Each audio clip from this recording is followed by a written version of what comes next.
உலகை எழுப்பும் ஞாயிறு அங்கே குடியிருப்பான். அவன் ஆனை முகத்தனின் அடியவர் மனத்தில் ஒளியாய் வந்து கொலுவிருப்பான்.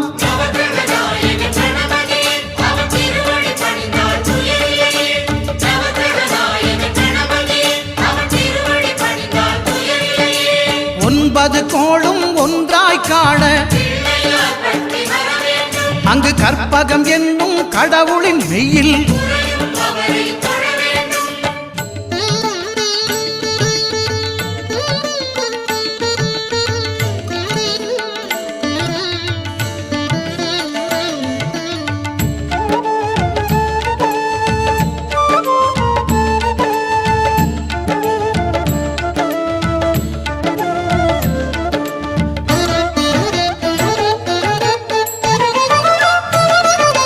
திங்கள் பகவான் திருமுகம் காண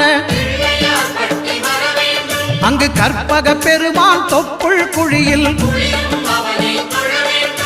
திங்கள் பகவான் திருமுகம் காண